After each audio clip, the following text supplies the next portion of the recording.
नमोऽस्त्वनन्ताय सहस्रमूर्तये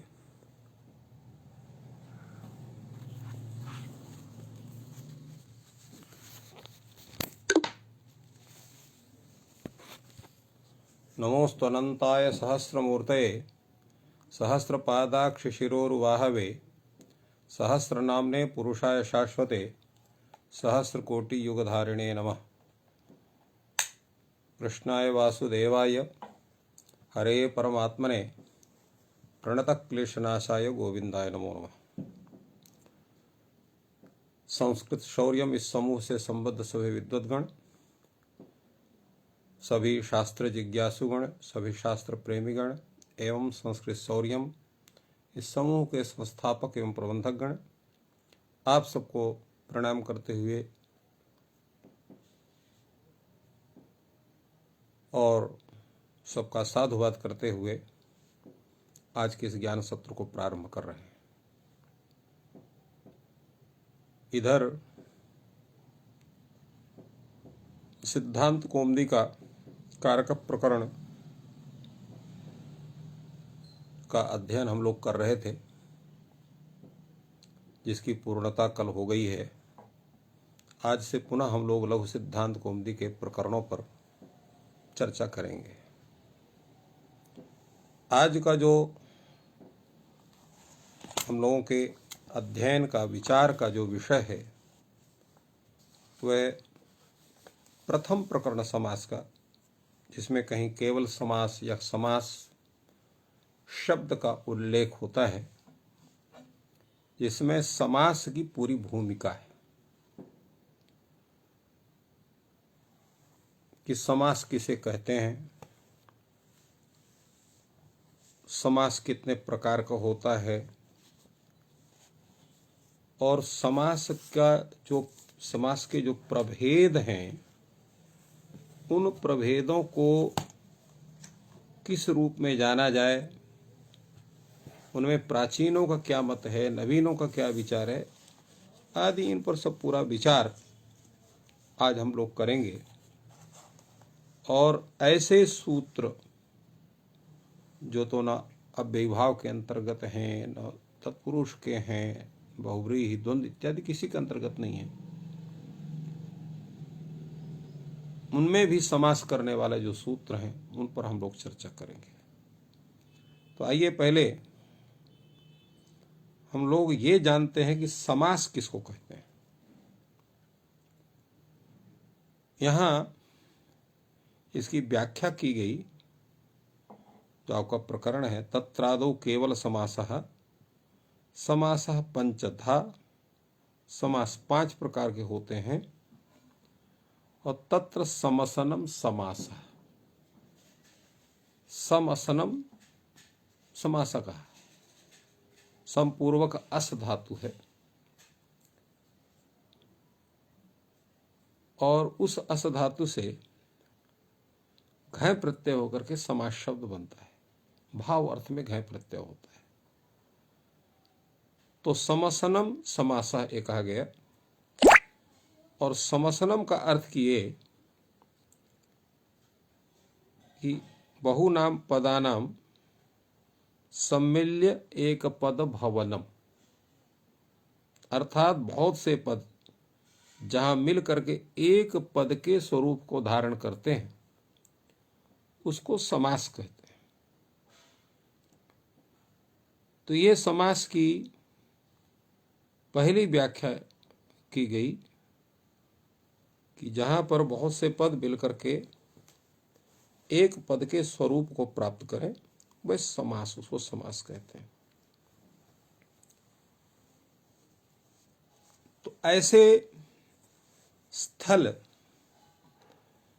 जो है, समास के अतिरिक्त और कोई इस तरह कोई और स्थल है नहीं जहां पर अनेक पद मिलकर के एक पद के स्वरूप को प्राप्त करते हैं। तो इसलिए इस तरह का समास ही होता है। अब इन्होंने कहा ये समास के 5 भेद होते हैं, तो 5 भेदों को ये गिना रहे हैं। तो सबसे पहला है भेद इनका है केवल समास, और केवल समास का इन्होंने लक्षण किया सच संज्ञा विशेष संज्ञा विनिर्मुक्ता, जिसकी कोई संज्ञा ही नहीं है, केवल मतलब विशेष संज्ञा नहीं, समान संज्ञा तो है ही है, समास ही यही संज्ञा है। तो विशेष संज्ञा विनिर्मुक्ता, विशेष संज्ञा से जो विनिर्मुक्त है, अर्थात विशेष संज्ञा उसकी नहीं है, केवल समास ही संज्ञा है, तो ऐसा जो समास उसको केवल समास कहा जाता है। केवल समास अर्थात समास। इसके बाद दूसरा नंबर आता है, दूसरा भेद है अव्ययीभाव समास का। उसको अव्ययीभाव किसको कहते हैं? तो प्रायेण पूर्व पदार्थ प्रधान अव्ययीभाव द्वितीय, प्राय करके जो पूर्व पदार्थ प्रधान है, जिसमें पूर्व पदार्थ प्रधान होगा। पूर्व पदार्थ प्रधान का मतलब क्या हुआ? पूर्व पदार्थ प्रधान यस्मिन्, असौ पूर्व पदार्थ प्रधान। जिस समस्त शब्द में पूर्व पदार्थ जो है प्रधानत्वेन समस्त पद से विवक्षित हो, वह पूर्व पदार्थ प्रधान होता है। ऐसा समास का की अव्ययी भाव संज्ञा होती है। इसी प्रकार प्रायेण उत्तर पदार्थ प्रधान तत्पुरुष, प्रायः करके जहां पर समस्त शब्द में उत्तर पदार्थ की प्रधानता हो, वह तत्पुरुष समास है, जो तृतीय श्रेणी का, श्रेणी क्या मतलब तृतीय क्रम का है। और तत्पुरुष का ही भेद कर्मधारय कहते हैं, अर्थात जहां पर समानाधिकरण तत्पुरुष है, प्रथमांत द्वितीयांत तृतीयांत चतुर्थांत जो भी आप लेंगे, तो परंतु यह है कि उत्तर पद और पूर्व पद दोनों एक ही लिंग और एक ही वचन के होंगे, एक विभक्ति के होंगे। जैसे नीला घटा, नीलौ घटौ, नीलम घटम, नीलेन घटेन, इस तरह का ये समानाधिकरण आप कह सकते हैं, समानाधिकरण तत्पुरुष। तो ये तत्पुरुष का ही भेद है, अर्थात जहां पर द्वितीयांत पूर्व पद है, तृतीयांत पूर्व पद है, चतुर्थ्यंत पूर्व पद है, पंचम्यंत षष्ठ्यंत सप्तम्यंत पूर्व पद के समास तत्पुरुष में होते हैं। और जहां प्रथमांत का सामान्य रूपेण हो और समानाधिकरण हो, वो तत्पुरुष का भेद कर्मधारय समास। और उसी कर्मधारय का भेद दिगु है, जहां पर पूर्व पद संख्यावाची हो। तो पूर्व पद संख्यावाची जहां होगा तो वह कर्मधारय द्विगु समास कहा जाएगा। इनमें सब में भी इनको तत्पुरुष का भेद या कर्मधारय का भेद क्यों कहा? तो तत्पुरुष का भेद इसलिए कहे कि तत्पुरुष का जो मुख्य स्वरूप है उत्तर पदार्थ की प्रधानता। तो कर्म जैसे द्वितीया तत्पुरुष, तृतीया चतुर्थी पंचमी षष्ठी सप्तमी तत्पुरुष में उत्तर पदार्थ की प्रधानता होती है, उसे कर्मधारय में भी उत्तर पदार्थ की प्रधानता होने से ही वो तत्पुरुष का भेद हुआ और कर्मधारय इसकी संज्ञा हुई। कर्मधारय भेद दिगु है। कर्मधारय का स्वरूप क्या है कि पूर्व पदार्थ, पूर्व पद और उत्तर पद दोनों समान विभक्ति को हों और सामान्य रूप से प्रथमांत हों प्राथमिक प्रवृत्ति के आधार पर। तो इसलिए उनको कर्मधारय भेद में कहा। और भेद क्या हो गया कि जो कर्मधारय है उसमें संख्या भिन्न जितने भी विशेषणवाची शब्द हैं सबका पूर्व पदत्व ग्रहण होगा और द्विगु में संख्यावाची पूर्व पदत्व का ही ग्रहण होगा। ये दोनों में भेद है। इसके बाद बहुव्रीहि समास है। प्रायेण अन्य पदार्थ प्रधान बहुव्रीहि चतुर्थ, प्रायः करके जो अन्य पदार्थ प्रधान हो उसको बहुव्रीहि समास कहते हैं। इसी तरह से प्रायेण उभय पदार्थ प्रधान द्वंद्व, प्रायः करके जहां दोनों पदार्थों की प्रधानता हो, पूर्व पदार्थ भी प्रधान है, उत्तर पदार्थ भी प्रधान है। अब एक प्रश्न ये उठता है कि प्राधान्य से मतलब तात्पर्य क्या है। तो प्रधान शब्द से दो तात्पर्य उपस्थित यहां हो सकते हैं। एक तात्पर्य यह है कि पूर्व पदार्थ अगर प्रधान है तो समस्त शब्द का जो हम उसका शब्दबोध करेंगे तो वहां विशेषत्वेन पूर्व पदार्थ वहां उपस्थित होगा। जैसे जैसे आपने प्रयोग बनाया, जो है आपका प्रयोग अगर आप बनाते हैं अधिगोपम या आप अनुविष्णु बनाते हैं, अनुविष्णु में आप घटाइए। अनुविष्णु का अर्थ है विष्णु पश्चात इति अनुविष्णु। तो अनुविष्णु में इसका अर्थ जब करेंगे तो क्या करेंगे, अनुविष्णु तिष्ठति प्रयोग हो गया। देवदत्ता अनुविष्णु तिष्ठति। तो देवदत्ता अनुविष्णु तिष्ठति में देवदत्ता विष्णु पश्चात तिष्ठति, ये अर्थ उसका निकलता है। तो यहां जो पश्चात जो अर्थ है उसका द्योतक है अनु, और अनु क्या है, ये पूर्व पदार्थ पूर्व पद है। तदर्थ पश्चात, ये अनुविष्णु में पश्चात अर्थ की प्रधानता देखी जा रही है। अनुविष्णु में विष्णु पश्चात तिष्ठति, उसका चूंकि हम अर्थ विधान करते हैं। इसी प्रकार अधिहरि है, तो अधिहरि में हरि शब्द का अर्थ क्या है, हरि शब्द का हरि है। अधि का अर्थ क्या है, सप्तम्यर्थ विभक्त्यर्थ है। तो विभक्त्यर्थ वहां पर सप्तमी का क्या होगा, आश्रय होगा, आधार होगा। तो अधिहरि तिष्ठति माने जो है वो हरि के आधार पर स्थित है, हरि के आश्रित होकर के। तो आश्रित या आधार, यह जो अर्थ है ये अधि का हुआ, क्योंकि सप्तमी का अर्थ क्या, सप्तमी आधार जो है अधिकरण है, उसकी सप्तमी, उसमें सप्तमी का विधान होता है। तो सप्तम्यर्थ क्या होता है, वहां पर आश्रय होता, आधार होता है। तो उस आधार अर्थ की, आश्रय अर्थ की वहां प्रधानता बन रही है। तो ये प्राधान्य हुआ। दूसरे जिसका प्राधान्य होता है उसी का ही प्रयुक्त वाक्य में क्रिया में उसका साक्षात अन्वय होता है, कर्तृत्व या अन्य रूप में उसका अन्वय होता है। जैसे आप तत्पुरुष में जाइए, कष्टश्रिता, यह है कष्टम श्रिता इति कष्टश्रिता।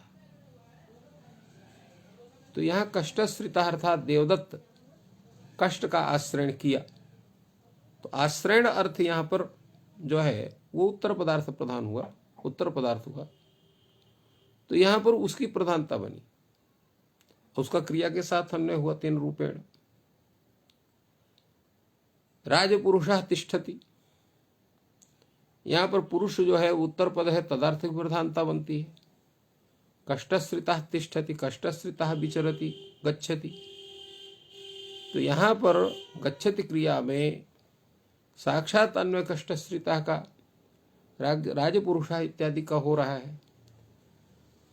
तो प्रकृत धात्वर्थ प्रधानीभूत जो व्यापार है तदाश्रयता भी उसकी बनती है, तो उसके आधार पर इसकी प्रधानता बनती है। और दूसरे शब्दबोध में समस्त शब्द का तद घटक पद की जिसमें प्रधानता बनती है वही उसका प्रधानत्व विवक्षित है। ये दो कथन समाधान इसके हो सकते हैं। दूसरे क्या है, इनमें देखें हम सभी जगह पर प्रायण शब्द का प्रयोग हुआ। तो प्रायण शब्द के प्रयोग का मुख्य तात्पर्य क्या है, सीधे इनको कहना चाहिए पूर्व पदार्थ प्रधान अव्ययीभावः, उत्तर पदार्थ प्रधान तत्पुरुषः, अन्य पदार्थ प्रधान बहुव्रीहि, वह पदार्थ प्रधान द्वंद्वः। ऐसा इन्होंने नहीं किया, सर्वत्र प्रायण प्रायण लगाया। तो क्या इसका मुख्य तात्पर्य है, क्यों प्रायण शब्द जगह लगाए उन्होंने? उसका कारण यह है कि कुछ ऐसे सूत्र हैं इसी में जिनमें जो समास हो रहा है, चाहे वो आपका अव्ययीभाव समास हो, चाहे वो तत्पुरुष हो, या आपका जो है द्विगु हो, बहुब्रीहि हो, या द्वंद हो। जैसे आप ले लीजिए पूर्व पदार्थ प्रधान अव्ययीभाव, इसको हम कहते हैं। किंतु अव्ययीभाव समास में जो समास होते हैं उसमें ही आप देख लीजिए, चूंकि लोक सिद्धांत कौमुदी में तो उसका उल्लेख नहीं है, किंतु सिद्धांत कौमुदी में है। तो सिद्धांत कौमुदी में जो सूत्र अव्ययीभाव के दिए गए हैं उसमें कुछ ऐसे सूत्र हैं कि जिनसे होने वाला जो समास है उसमें यह लक्षण नहीं घटता है। जैसे आप है उन्मत्त गंगम देशा, उन्मत्ता गंगा यस्मिन देशे तत् उन्मत्त गंगम देशा। यहां पर एक सूत्र है अन्य पदार्थी च संज्ञायाम, उस सूत्र से यहां पर अव्ययीभाव समास होता है, उन्मत्त गंगम रूप बनता है। तो उन्मत्त गंगम यह शब्द ये अन्य पदार्थ को बतला रहा है। तो अन्य पदार्थ को बतलाने से इसमें अन्य पूर्व पदार्थ प्रधान अव्ययीभाव यह लक्षण घटित नहीं होता है। इसमें तो बहुब्रीहि का लक्षण घटित होता है, अन्य पदार्थ प्रधान बहुब्रीहि के रूप में। तो इसलिए यहां पर इन्होंने प्रायण शब्द के लगाया कि अधिकतर, अर्थात अन्य पदार्थ संज्ञायाम, इस सूत्र को छोड़ करके इसी तरह से दूसरा भी सूत्र है, एक नदी भी सूत्र है, सप्तानाम गंगानाम समाहारः इति सप्तगंगम बनता है नदी भी सूत्र से। वहां समास होता है, नदीवाची शब्द यहां पर गंगा है, संख्यावाची शब्द पूर्व पद है। तो सप्तगंगम में द्वियमुनम में यहां जो समास होता है उसमें कर्मधारय भेद द्विगु का स्वरूप दिखाई पड़ता है। इसी प्रकार एक दूसरा सूत्र संख्या वंशेन, तो यहां पर द्विमुनि त्रिमुनि इत्यादि व्यवहार, त्रयाणाम मुनि नाम समाहारः त्रिमुनि, द्वयोः मुनयोः समाहारः, द्वयोः मुन्योः समाहारः द्विमुनि। तो यह संख्या वंशेन सूत्र से यहां पर समास होता है। तो इस तरह से इन सूत्रों के द्वारा होने वाला जो समास है उसमें पूर्व पदार्थ प्रधान अव्ययीभाव यह नियम नहीं घटित होता है। इनमें तत्पुरुष, क्योंकि कर्मधारय भेद द्विगु का भेद होने से, द्विगु का वहां पर लक्षण का के घटने से वहां पर तत्पुरुष समास की स्थिति, अर्थात द्विगु के होने से दूसरे जो है अन्य पदार्थ संज्ञा सूत्र से होने वाला जो समास है उसमें बहुव्रीहि का लक्षण घटित होता है। इसलिए ये लक्षण इसमें अतिव्याप्त होते हैं और अव्ययीभाव का जो लक्षण है वो अव्याप्त होता है। इसलिए अव्याप्ति अतिव्याप्ति दोनों दोष इसमें उपस्थित होते हैं। दूसरे क्या है, इसी तरह से आइए तत्पुरुष समास में चलते हैं। तत्पुरुष समास में भी यही स्थिति होती है। उसमें भी जो है तो दूसरे लक्षण प्रतिभात वहां पर होते हैं। जैसे आपका राजदंतादिषु परम इत्यादि सूत्र में दंता नाम राजा इति राजदंता है। तो दंता नाम राजा इति राजदंता में यहां पर पूर्व पदार्थ की प्रधानता होती है दंता नाम राजा इति राजदंत शब्द में, क्योंकि यहां पर जो पूर्व पदार्थ दंत है उसकी प्रधानता बनती। इस कारण से यहां पर भी प्रायण उत्तर पदार्थ प्रधान तत्पुरुषा में यहां पर उत्तर पदार्थ का स्थिति गड़बड़ाती है। इसी तरह से यहां पर जहां जब द्विगु समास करते हैं तो द्विगु समास में भी यहां पर जो है उत्तर पदार्थ की प्रधानता न हो करके वहां अन्य पदार्थ की प्रधानता बनती है। जैसे पंचगंगम तो वहां का उदाहरण हो जाएगा। यहां पर दूसरा उदाहरण भी आप द्विगु समास के जो है उनको आप लगा सकते हैं, क्योंकि समार होता है। समाहार क्या? समूह। समूह अन्य पदार्थत्व गृहीत हुआ, इसलिए वहां पर भी इसका लक्षण घटित नहीं होता है। इसी प्रकार बहुव्रीहि समास का है। बहुव्रीहि समास के उदाहरण में बहुव्रीहि समास करने वाले जो सूत्र हैं उनको आप देखिए। तो जो बहुव्रीहि समास में बहुव्रीहि समास करने वाले कई सूत्र हैं। प्रायः केवल लोग अनेक मन्य पदार्थ इस सूत्र को ही जानते हैं, परंतु ऐसा नहीं है। यद्यपि लघु सिद्धांत कौमुदी में केवल यही सूत्र दिखाई पड़ता है, किंतु इसके अतिरिक्त भी कई सूत्र हैं जिनके द्वारा वहां तक जो है बहुव्रीहि समास बनता है। हम आप सबको उनका परिचय कराते हैं, क्योंकि ये समासों का परिचय है, इसलिए प्रत्येक समास से सही ढंग से सबको परिचय प्राप्त होना चाहिए, जैसे आपको ज्ञात हो कि कौन सा समास कैसे और किस रूप में उपस्थित होता है। जैसे आपका सूत्र है संख्याव्ययासन्ना दूराधिक संख्या संख्ये। अब यहां पर जो है दशा नाम समीपे ये संदिते उपदशा। उपदशा में ये उपदशा जो समास हो रहा है इसमें अव्ययीभाव का लक्षण आ रहा है। जो संख्या व्यसना दूराधिक संख्या संख्या इस सूत्र से यहां पर समास हो रहा है, तो अतिव्याप्ति हो रही है और अव्याप्ति भी हो रही है। उपदशा में यहां पर जो है तो बहुव्रीहि समास की अव्याप्ति और जो है अव्ययीभाव समास की अतिव्याप्ति हो रही है। इसी प्रकार जो है दूसरा है सूत्र है जो यहां पर इसी तरह से समास कर रहा है। एक है आपका जो है केशाकेशि दंडा दंडी केशेषु केशेषु गृहीत्वा इदम युद्धम प्रवृत्तम इति केशय केशी। तो ये यहाँ पर जो घटित हो रहा है, ये जो यहाँ पर है तत्र तेनेदमिति स्वरूपम स्वरूपे, इस सूत्र से वहां पर समास हो रहा है। तो इस तरह से यहां पर भी बहुव्रीहि समास का लक्षण घटित नहीं हो रहा है। इसी प्रकार तेन सहित तुल्य योगे में यहां पर जो है इस सूत्र जो पुत्रेण सह वर्तते सपुत्र, यहां पर जो है उत्तर पदार्थ की प्रधानता बन रही है। तो इस तरह से बहुव्रीहि समास में भी स्थिति गड़बड़ होती है। इसी प्रकार द्वंद्व समास में भी प्रायण उभय पदार्थ प्रधान कहा जाता है। तो जो समाहार द्वंद्व है उसमें अन्य पदार्थ की प्रधानता बनती है। तो इन कारणों से यह ज्ञात होता है कि ये जो लक्षण हैं, ये लक्षण अगर इनको हम प्रायः पद का प्रयोग नहीं करते हैं तो ये अपने स्वरूप में उपस्थित नहीं हो सकते।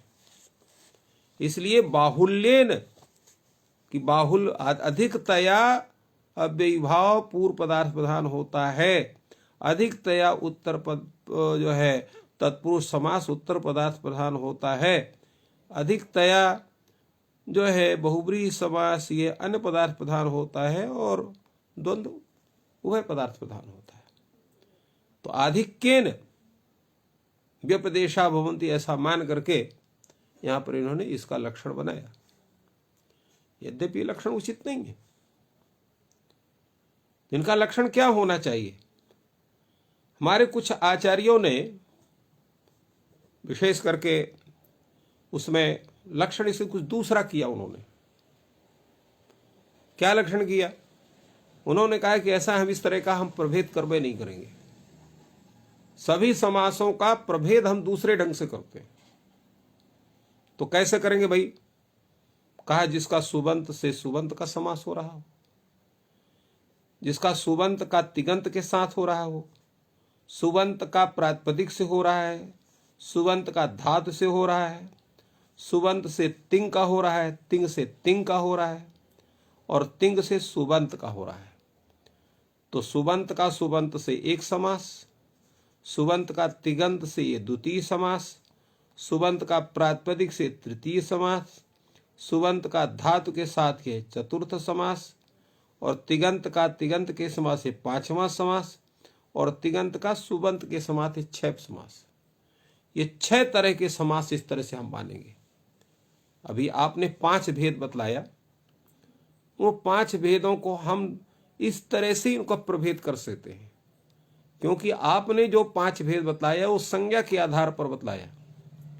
लक्षण जो आप घटाते हैं वो लक्षण आपके घटते नहीं है, कि कई जगह पर वो अतिव्याप्ति और अव्याप्ति दोष से ग्रस्त होते हैं, इसलिए ये लक्षण उचित नहीं।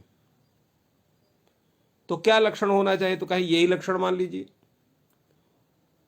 सुबंतानाम सुबंतेन सह समासा, सुबंतानाम तिगंतेन सह समासा, ये 2 हुए। सुबंतानाम नामना अर्थात प्रातिपदिकेन सह समासा, तीसरा हुआ सुबंतानाम धातुना सह समासा, और तिगंतानाम तिगंतेन सह समासा, तिगंतानाम सुबंतेन सह समासा। कहीं इनके उदाहरण क्या होंगे? तो कहीं इनके उदाहरण तो बड़े सरल हैं। कहीं आप एक एक करके सबको उदाहरण बतलाइए। तो चलिए हम सबको एक तरफ से एक एक करके सबका उदाहरण आप सबको बताते हैं। सुबंतानाम सुबंतेन सह समासा, इसका उदाहरण बड़ा सरल है, राज्ञः पुरुषः राजपुरुषः। तो इसके लक्षण के अंतर्गत आप देखिए, आपका कष्टम श्रिता कष्टश्रिता ये भी आ गया। इसी प्रकार जो है नखैर भिन्न नख भिन्न ये भी आ गया, तृतीय आ गया। यूपायदार यूपदार यो भी आ गया। वृकात भीता वृक भीता ये भी आ गया। राज्ञः पुरुषा ये भी आ गया, राजपुरुषा। और इसके बाद आपका अक्षसौंडा अक्षेसौंडा अक्षसौंडा ये भी आ गया, सभी आ गए। और जो है नील घटा ये भी आ गया। इसी प्रकार ये जितने समास जिनकी हमने संज्ञा की, ये सब के सब जो है ये सुपाम सुपा के अंतर्गत आ जाएंगे। तो कहा सुपाम तिंगा में जैसे पर्यभूषयत है, तो पर्यभूषयत परि अभूषयत पर्यभूषयत, यहां परि का अभूषयत के साथ समास हुआ है। परि क्या है ये? तो परि ये उपसर्ग है, और उपसर्ग ये भी सुप है, सुबंत है। तो सुबंत का तिगंत अभूषयत के साथ समास हो गया। तीसरा कौन है? सुपाम नामना, सुबंत का नाम अर्थात प्रातिपदिक के साथ। जैसे कुंभम करोति तो कुंभकारः, तो कुंभम करोति कुंभकारः में यहां पर समास आप करते हैं। कुंभ उपपद रहने पर क्री धातु से अण प्रत्यय कहते हैं आप कर्मण्यण सूत्र से, और अण करने पर क्री अ इस अवस्था में वृद्धि आ और जो है वर्ण सम्मिलन कार्य यह रूप बनता है। और कार्य इस जो है कृत के योग में विद्यमान जो प्रातिपदिक आपका कुंभ है उससे षष्ठी विभक्ति होगी कर्तिकर्णो कृति सूत्र से। तो कुंभ असकार ये इसका अलौकिक विग्रह होता है उपपत्तिंग से समास के पूर्व। तो इसमें जो कार है वो क्या है? कृत प्रत्यांत होने से वो प्रातिपदिक है, कृत अध्य समास की प्रातिपदिक संज्ञा होगी। और कुंभ अस क्या है? ये सुबंत है। तो सुबंत का प्रातिपदिक के साथ समास का उदाहरण कुंभकारा बनता है। इसी प्रकार सुपाम धातुना, इसका उदाहरण बनता है कटप्रूह, कटम प्रवते कटप्रूह। यहां पर भी उत्पत्ति से समास है, क्युप प्रत्यय हुआ है। यहां पर क्युप का सर्वापहार लोप हो गया है, तो केवल धातु मात्र प्रू बचा हुआ है, प्रत्यय है ही नहीं है। यहां पर भी उपपद मतिंग सूत्र से समास हुआ है। तो ये जो समास इस तरह का है वह सुबंत का धातु के साथ समास का उदाहरण हुआ। इसी प्रकार जो है, तो ये तिंगाम तिंगा का उदाहरण है। इसी प्रकार अजस्रम उदाहरण भी ये भी है, ये भी सुबंत का धातु है, क्यों नए समास हुआ है। तिंगाम तिंगा का उदाहरण है पीवत खादता खादत मोदता। यहां पर जो है आप कहते ही तो उत्तर पद मयूरवंश का सूत्र से समास होता है। तो पीवत खादता खादत मोदता में यहां ये तिगंत का तिगंत के साथ समास है, और तिगंत से समास जो है सुबंत का समास ये भी है। जैसे कृंत विचक्षण विचक्षण कृंत विचक्षणा यस्याम क्रियायाम इति कृंत विचक्षण। यहां पर जो कृंत शब्द है वो तिगंत है, और विलक्षण शब्द क्या है, ये सुबंत है, उसके साथ समास हुआ है। इसी तरह से एही डादी इत्यादि दो शब्द हैं, इसमें अन्य पदार्थ में समास होता है। सर्वत्र मयूरवंश जो समास हुए हैं उनको इसके अंतर्गत रख सकते हैं। तो इस तरह से ये भी समास का प्रभेद बन सकता है। अब प्रश्न ये हुआ कि ये जो आपने समास के भेदों को बतलाया, चलिए आपने पूर्व पर उत्तर पद के आधार पर समास के 6 भेदों की गणना की और समास के भेदों को आपने उपस्थापित किया। और पूर्व में जो समास के भेद बतलाए गए उनमें प्रायः उपपद होने के कारण उनका अव्याप्त या तिव्याप्त संभव दोषत्रय शून्य रूप लक्षण उपस्थित नहीं होता है। तो आखिर इनका समासों का स्वरूप आप कैसे सिद्ध करोगे, उसके लिए एक और भी विचार है। देखिए, जितने भी समास के ये प्रकरण हैं, जैसे पहला प्रकरण आपका अव्ययीभाव समास प्रकरण है, तो इस प्रकरण का जो प्रथम सूत्र है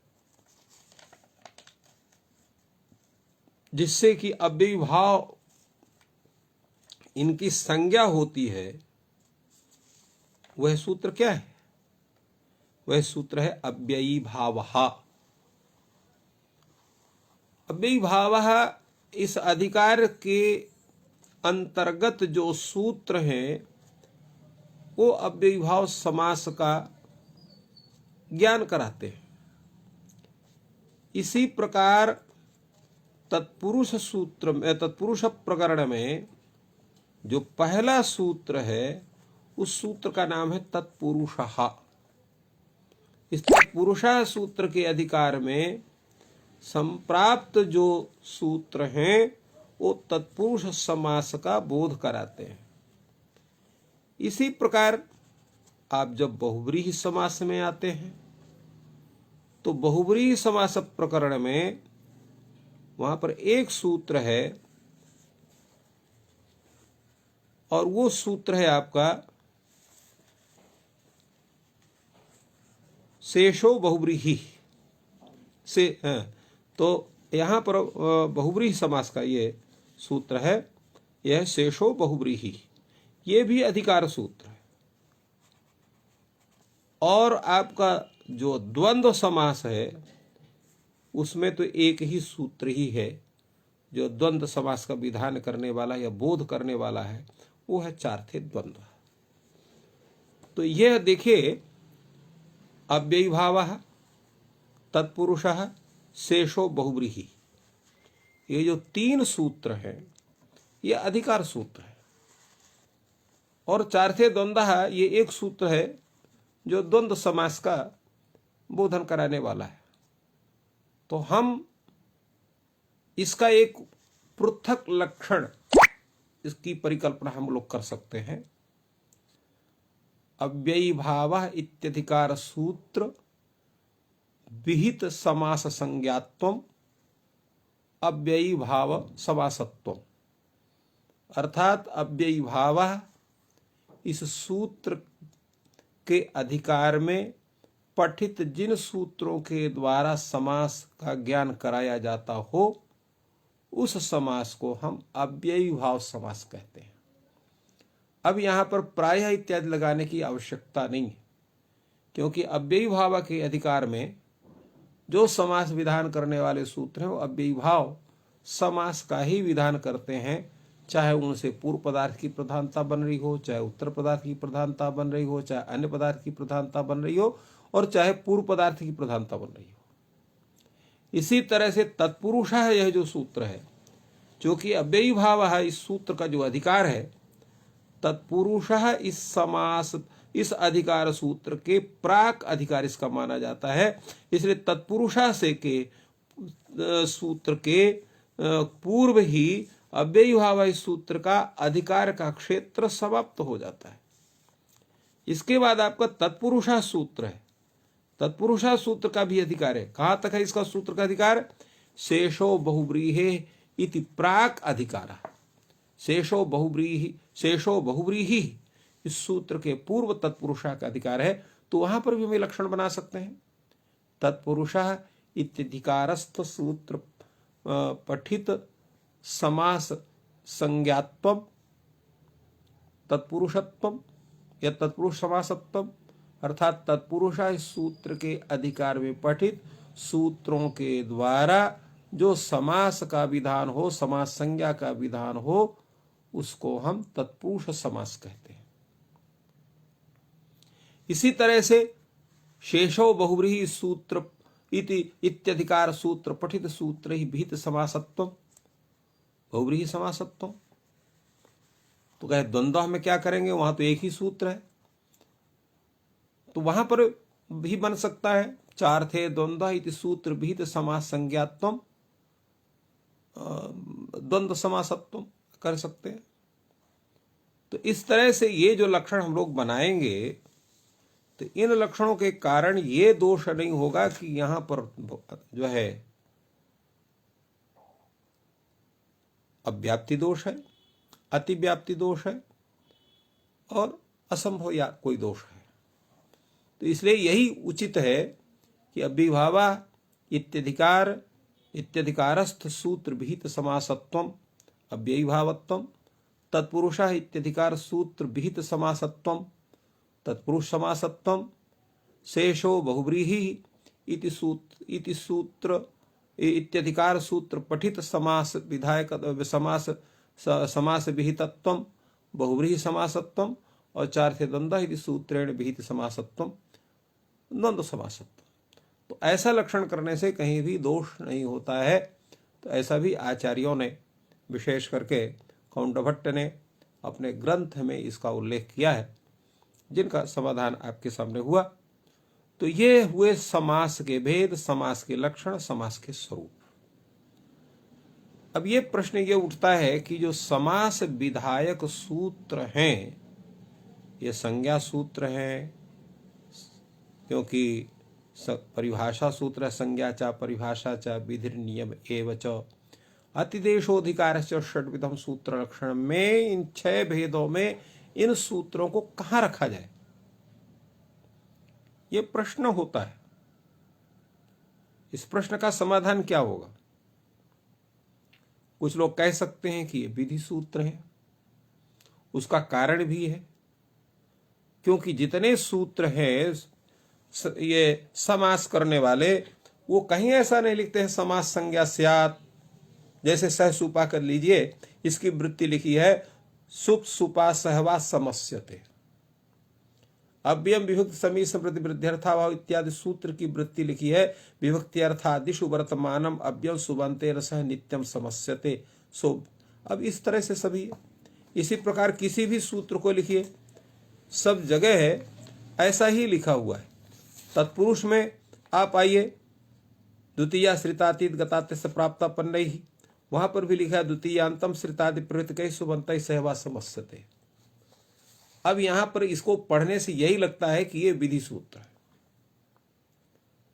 तो ये दो में अटक गया कि संज्ञा सूत्र इनको माना जाए कि विधि सूत्र माना जाए। अधिकार सूत्र इनको कह नहीं सकते हैं, परिभाषा सूत्र कह नहीं सकते हैं, अतिदेश सूत्र भी नहीं कह सकते हैं, क्योंकि कोई अतिदेश नहीं कर रहे हैं, आरोप नहीं कर रहे हैं।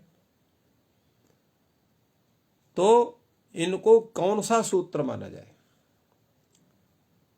तो पहले देखते हैं कि ये समास करने से होता क्या क्या होता है।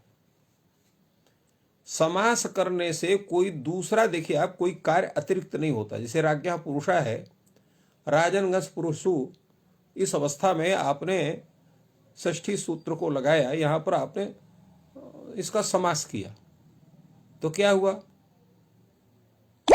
उस सूत्र के द्वारा समास, यह लेबिल उसमें लग गया। इसके द्वारा उस सूत्र से कोई अलग कार्य नहीं हुआ। जैसे आप सुधी धन उपास्य है या यण करते हैं तो ई के स्थान में या होता है, वर्ण सम्मेलन करने से या धकार खुद इत्यादि कार्य करके आप सिद्धि उपास्य रूप सिद्ध करते हैं, तो वहां ये दिखाई पड़ता है कि यहां पर इसके स्थान में ये हुआ है।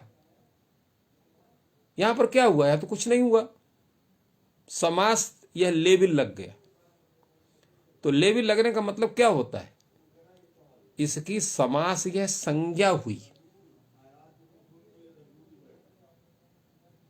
तो समास विधायक जितने सूत्र हैं वो सबके सब संज्ञा सूत्र हैं। इसमें प्रमाण क्या है कि संज्ञा सूत्र इनको माना जाए? और फिर संज्ञा सूत्र ही क्यों माना जाए, इनको विधि सूत्र क्यों ना मान लिया जाए? इसका भी कारण है, क्योंकि समास संज्ञा होने के कारण ही कृतद्धि समासा सूत्र से उनकी पुनः प्रातिपदिक संज्ञा होती है। तो जब समास का नाम होगा, यस यन नाम तेन स व्यवह्रियते, यह नियम है। किसी का रमेश नाम है तो रमेश शब्द से वो व्यवहार का विषय होगा। अगर समासक क्रिया होती वहां, तो वहां पर उसका समासत्वेन व्यवहार नहीं होता, क्योंकि नाम का जो स्वरूप है व्यावृत्ति व्यवहार व संज्ञा या प्रयोजनम, इतर व्यावर्तन और व्यवहार, यही संज्ञा का प्रयोजन होता है। तो यहां पर भी प्रयोजन यही है। तो व्यवहार विषयता तभी बनेगी जब हम समास को तादृश संज्ञा विशेष रूप से स्वीकार करते हैं, तो उसको समास मान करके समास उसकी सुपोधातु नारायण जो है उसकी प्रातिपदिक संज्ञा होगी कृतद्धि समासा सूत्र से। उसी के आधार पर समासांत प्रत्यय होंगे, उसी के आधार पर समास स्वर का विधान होगा। तो जितनी पूरी प्रक्रिया होती है समास संज्ञा मान करके ही होती है। अगर वहां पर क्रिया विशेष का कोई होता तो क्रिया विशेष वहां जो है अपूर्व विधायकत्वम, विधित्व, विधित्व का वहां पूर्व विधान होना चाहिए। कोई भी अपूर्व विधान नहीं होता है, चाहे आप तत्पुरुष समास करिए, चाहे बहुव्रीहि करिए, चाहे कोई भी करिए, कोई भी कार्य नहीं होता। जितना भी होता है उसको तादृश संज्ञा मान करके ही उनके विशेष विधानों का स्वरूप हमें उपलक्षित होता है, दृष्ट होता है। इसलिए यह निश्चित है कि जितने भी समास विधायक सूत्र हैं वो समास विधायक नहीं, अपितु समास संज्ञा बोधक सूत्र है। समास संज्ञा का विधान नहीं होता, समास संज्ञा का बोधन होता है। शक्ति नियामकत्वम संज्ञात्व, जो शक्ति का नियामक हो उसको हम संज्ञा सूत्र कहते हैं। तो यहां पर भी इनकी समास यह संज्ञा होती है। अब कहीं संज्ञा विशेष है, कहीं संज्ञाहीन है। जैसे सहसुपा इत्यादि से होने वाला जो समास है यह समास संज्ञा, केवल समास संज्ञा है, उसकी कोई विशेष संज्ञा नहीं है। किंतु अव्ययम विभक्ति सूत्र से होने वाली जो संज्ञा है उसकी अव्ययी भाव समास संज्ञा है। इसी प्रकार जो है द्वितीया श्रितातीत गतातीत इत्यादि सूत्र है वाले, उसका द्वितीया तत्पुरुष, उसकी तत्पुरुष समास संज्ञा है। या द्वितीया तत्पुरुष, तृतीया तत्पुरुष, चतुर्थी, पंचमी, षष्ठी, सप्तमी, कर्मधार है, द्विगु आदि उनकी संज्ञाएं होती है। बहुव्रीहि समास संज्ञा होती है, द्वंद्व समास संज्ञा होती है। तो तत्त विशेष संज्ञाएं का इनका स्वरूप बनता है। तो इस तरह से हम इनको इस प्रकार इनका ग्रहण करते हैं। तो ये सभी संज्ञा सूत्र हैं। संज्ञा का प्रयोजन होता है उसकी प्रातिपदिक संज्ञा। जब प्रातिपदिक संज्ञा होती है सुपोधात प्रदेश से सुप का लुक होता है। तो ये जितने भी कार्य हो रहे हैं वो समास पद व्यवहार विषयता होने से ही होते हैं। अगर समास पद व्यवहार विषयता उनमें नहीं बनती है तो ना उसकी प्रातिपदिक संज्ञा होगी, और जब प्रातिपदिक संज्ञा न हो तो सुपोधात प्रातिपदिक सुप लुक भी नहीं होगा। तो जैसे प्रातिपदिक संज्ञा है प्रातिपदिक संज्ञा होने से ही सुपोधात प्रातिपदिक सुबलुक होता है, प्रातिपदिक संज्ञा होने से ही वहां पर स्वाद्युत्पत्ति होती है। ठीक उसी ढंग से समास संज्ञा होने के कारण ही उनकी प्रातिपदिक संज्ञा होती है। दूसरी एक बात और होती है, समास संज्ञा होने के कारण उसमें पद भवन योग्यता उपस्थित होती है। पद होने की योग्यता, पद भवन योग्यता माने पद होने की योग्यता उत्पन्न होती है, अर्थात वो आगे चल करके एक पद के स्वरूप को प्राप्त करता है।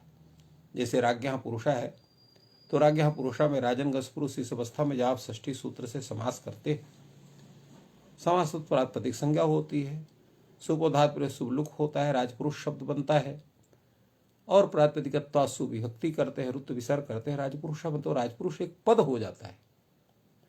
तो यह पदत्व स्थापित कब होता है?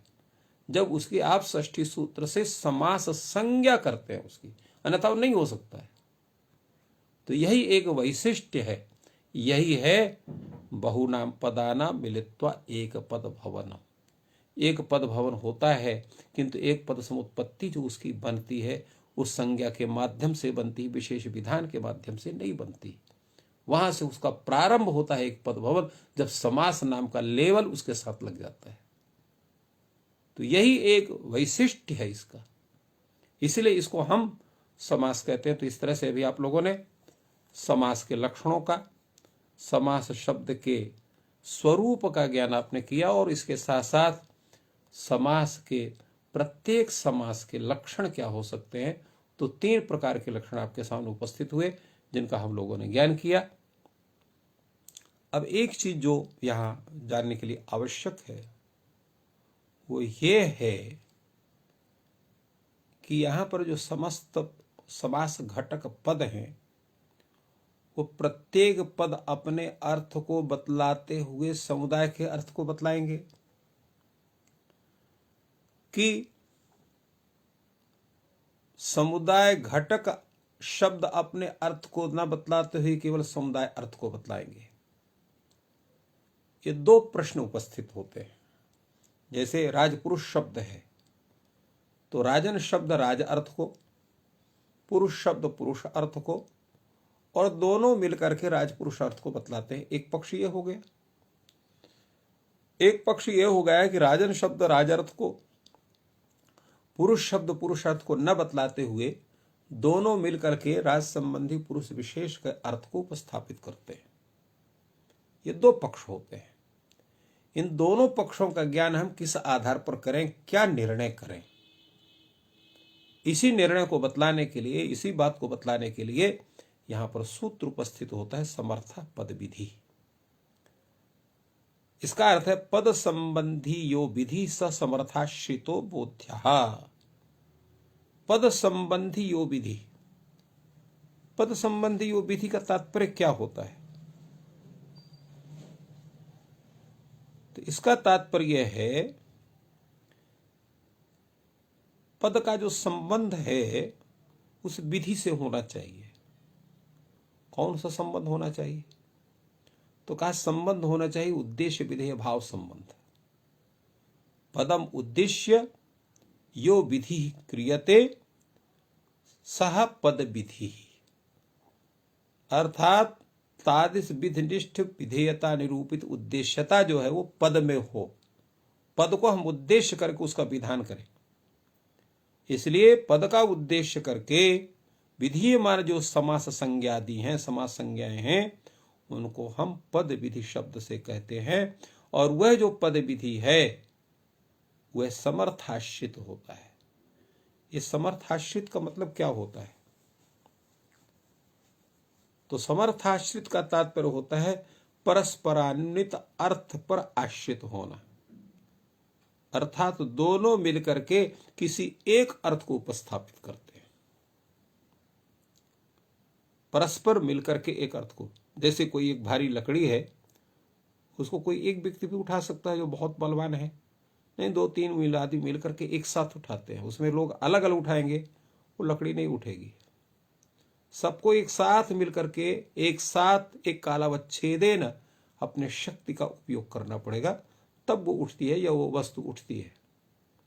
ठीक उसी ढंग से यहाँ पर समास घटक जो शब्द हैं, समास में अवस्थित जो शब्द हैं, वो पृथक पृथक अपने अर्थ को कहेंगे तो समस्त अर्थ को नहीं कह सकते, अपितु उनको एक साथ उपस्थित होकर के समस्त के अर्थ को कहना पड़ेगा।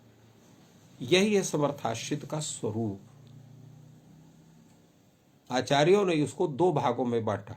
समर्थाश्रित को दो तरह के समर्थ मानते हैं, एक एकार्थी भाव और एक व्यपेक्षा। चूंकि वैयाकरण दोनों में शक्ति मानते हैं, वाक्य में भी शक्ति मानते हैं और समस्त में भी शक्ति मानते हैं, तो समस्त में या वृत्ति में जो शक्ति मानते हैं, वृत्ति पद क्या है अभी आगे हम बताएंगे, तो समस्त में जो शक्ति मानते हैं उसको कहते हैं हम लोग एकार्थी भाव। पृथगर्थानाम पदानाम एकोपस्थित जनकत्वम एकार्थी भावत्व, माने पृथक अर्थक जो पद हैं वो एक अर्थ के जब उपस्थापक होते हैं तो वहां एकार्थी भाव होता है। और पृथगर्थानाम पदानाम आकांक्षादि वशात एकोपस्थित जनकत्वम व्यपेक्षात्वम, जो पृथगर्थ पदा जो है वो आकांक्षा के वश, जब उनकी आकांक्षा हो अर्थात दोनों का जब संबद्धता बनती हो तो वो लोग पृथक पृथक अर्थ का बोध कराते हुए संबंध के माध्यम से जब वो किसी एक अर्थ को उपस्थापित करें तो वो विपेक्षा समर्थ या सामर्थ्य कहा जाता है। जैसे राज्ञः पुरुष है, राज्ञः में राजन का अर्थ है दो हैं, एक राजन शब्द हो गया, इसकी एक विभक्ति है जो संबंध अर्थ में है, तो राज संबंधी ये अर्थ होता है। पुरुष शब्द पुरुष अर्थ को उपस्थापित करता है और राज संबंधी शब्द अभेद संबंध से पुरुष शब्द के साथ अन्वित होता है, तो राज संबंधी अभिन्न पुरुष यह अर्थबोध होता है।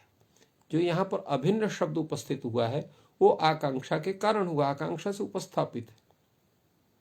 इसलिए यहाँ जो राज संबंधी पुरुष राज्ञः पुरुषा से जो बोध हो रहा है यह विपेक्षा सामर्थ्य के माध्यम से हो रहा है। यहाँ पर राज शब्द को पृथक अर्थ को बतलाना ही पड़ेगा, पुरुष शब्द को पृथक अर्थ बतलाना ही पड़ेगा, और दोनों को जोड़ने के लिए किसी संबंध विशेष की जरूरत होती है। उसके बिना कोई शब्द किसी से जुड़ नहीं सकता है अगर संबंध विशेष उपस्थित नहीं है। संबंध विशेष उपस्थित कब होगा, तो वो तभी होगा जब आप उसको जोड़ना चाहेंगे, और जब जोड़ने की आपकी इच्छा होगी तो वही जो इच्छा उसी को आकांक्षा कहते हैं। उस आकांक्षा के द्वारा भाषित होने वाला जो संबंध है उसको आकांक्षा भाष्य संबंध कहते हैं। तो यहां पर राजन शब्द का पहले राजन शब्द का संबंध शब्द के साथ होगा, अन्वय होगा कि शब्द से स्वरूप संबंध से, क्योंकि राजन शब्द जो है उस संबंध से युक्त हो रहा है तो स्वरूपतः है उससे संबद्ध हो रहा है। इसलिए राज और संबंध क्या है, स्वस्वामी भाव संबंध है, क्योंकि राजा जो है वो स्वामी है और उसका स्व पुरुष है, तो स्वस्वामी भाव संबंध से यहाँ पर, तो इसके लिए वहां स्वस्वामी भाव संबंध केवल संबंध शब्द से कहा जा रहा है। तो राज संबंधी संबंधा अस्ति अस्य इति राज इति संबंधी, तो राज संबंधी, और राज संबंधी कौन है, पुरुष है। संबंध किम रूप है, स्वस्वामी भाव रूप संबंध है। तद्रूप संबंध से राजा पुरुष के साथ संबद्ध होता है। तो इस तरह से यहाँ पर एकार्थी विपेक्षा रूप सामर्थ्य होता है। किंतु जब हम समास कर देते हैं तो यहाँ पर राज पुरुष ये दो शब्द उपस्थित है, यहाँ पर विभक्ति उपस्थित, विभक्ति का लुक हो गया है। दूसरे यहाँ पर एक पदत्व इसमें स्थापित हो गया समास करने से। तो एक पद होने से जैसे राम शब्द रम धातु और घय प्रत्येक अर्थ को उपस्थापित नहीं करता है, अपितु वहां अर्थ विशेष को उपस्थापित करता है, योग हृदय रमण करता इस रूप में। इसी तरह से यहाँ पर जो है राज पुरुष शब्द जो है वो राज संबंधी पुरुष इतने अर्थ को उपस्थापित करता है। तो ये एक अर्थी भाव का स्वरूप है। तो इस तरह से हम लोग ये समर्थ क्या है, समर्थ का मतलब शक्ति। शक्ति यहाँ पर दो प्रकार की है, एक जो है वृत्ति जिसको हम यहाँ पर समास के रूप में यहाँ ग्रहण कर रहे हैं, और दूसरा है आपका वाक्य, जो वाक्य को हम ग्रहण करते हैं। तो इस तरह से दो स्वरूप हमें यहाँ प्राप्त होते हैं। और इसके पश्चात जो स्थिति और है वो ये है कि प्रत्येक वृत्ति में यह एकार्थी भाव रूप जो सामर्थ्य है, जो शक्ति है, उसको स्वीकार किया जाता है। जो है एकार्थी भाव रूप सभी वृत्तियां स्वीकार की जाती हैं, जिसके हम लोग यहाँ पर ज्ञान करते हैं।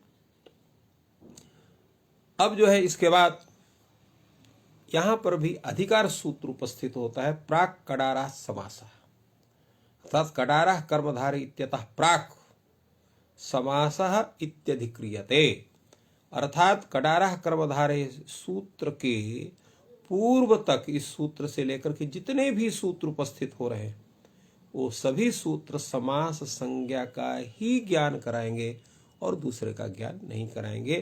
तो इस तरह से हम लोग यहाँ पर समास का ज्ञान अब करेंगे, उसके अधिकार के क्षेत्र में आ गए हैं। अब ये समास किस तरह से ज्ञान करेंगे, क्या करेंगे, इसकी चर्चा हम लोग कल करेंगे। आज के इस कार्यक्रम को, इस शास्त्र चर्चा को यही पूर्णता प्रदान करते हैं। आप सबको बहुत बहुत धन्यवाद। जयतु संस्कृतम, जयतु भारतम।